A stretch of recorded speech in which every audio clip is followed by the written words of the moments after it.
সর্বোত্তম আমলই হচ্ছে হজ্জে মাবরুর। সর্বোত্তম আমলই কি? হজ্জে মাবরুর।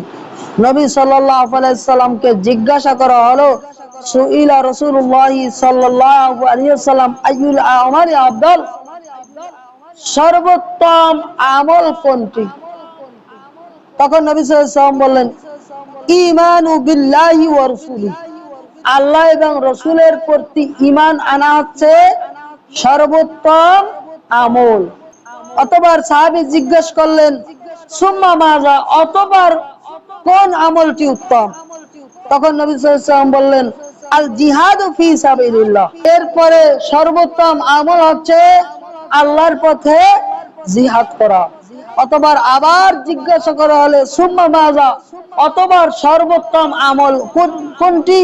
তখন রাসূল সাল্লাল্লাহু আলাইহি ওয়াসাল্লাম বললেন, আল হজ্জু মাবরুর, এটা হচ্ছে হজ্জে মাবরুর, যেটা হচ্ছে কবুলযোগ্য হজ, যেই হজে কোনো গুনাহের কাজে লিপ্ত করা হয়নি, যেই হজের মধ্যে একমাত্র আল্লাহর সন্তুষ্টির উদ্দেশ্যে হজ করা হয়েছে। আজকের বর্তমান সময়ে বিভিন্ন জায়গায় দেখা যায়, কেউ আছে মানুষকে দেখানোর জন্য হজ করে, আবার কেউ আছে টাকা পয়সা রয়েছে, এখন টাকা পয়সা হয়েছে, হজ না করলে মানুষ কি বলবে এই উদ্দেশ্যে আবার হজ করে। আবার কেউ আছে টাইটেল লাগানোর জন্য হজ করে। এরকম সমাজে পাওয়া যায় কি যায় না? অনেক পাওয়া যায়।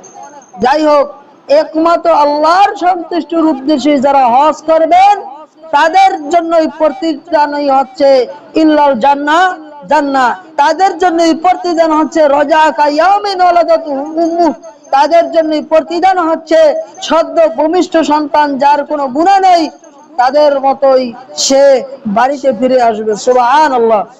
এজন্য যাদের হজ ফরজ হয়েছে অনতি বিলম্বে তাদের হজ করে নেওয়া দরকার কি দরকার নয়? অবশ্যই দরকার।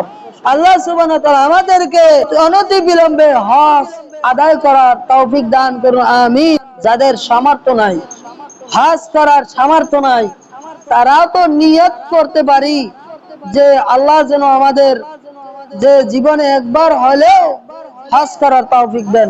এই নিয়ত তো করতে পারি, আল্লাহর কাছে তো প্রার্থনা করতে পারি, চেষ্টা করলে এটাও তো পারি। পারি কি পারি না? আল্লাহর কাছে চাইতে পারি। এমনি ভাবে আরেকটা ভাবে আমরা হজ্জের জন্য প্রস্তুতি নিতে পারি।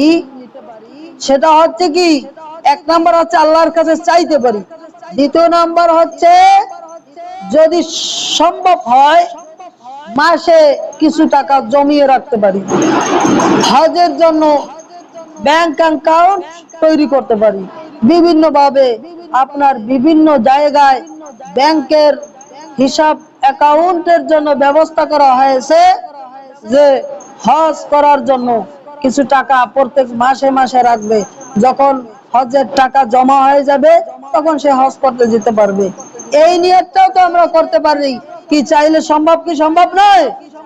নবী সাল্লাল্লাহু আলাইহি সাল্লাম এজন্যই বললেন যে ইন্নামাল আমালু বিন্নিয়াত, প্রত্যেক কাজ নিয়তের উপর নির্ভরশীল, ওয়া ইন্নামা লিকুল্লি ইমরিইম মা নাওয়া, আর প্রত্যেকটি কাজ যে সে নিয়ত করে সেই অনুসারে প্রতিদান পাবে। সুবহানাল্লাহ।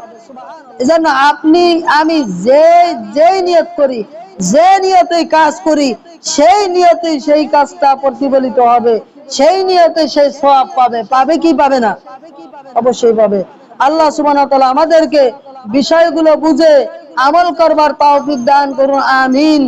আকুলু কওলি হাযা আস্তাগফিরুল্লাহ লি ওয়া লাকুম ওয়া লিসাইরিল মুসলিমিন মিন কুল্লি জামবি ওয়া আতুবু ইলাইহি। সুবহানাকাল্লাহুম্মা ওয়া বিহামদিকা আশহাদু আল লা ইলাহা ইল্লা আনতা আস্তাগফিরুকা ওয়া আতুবু ইলাইক।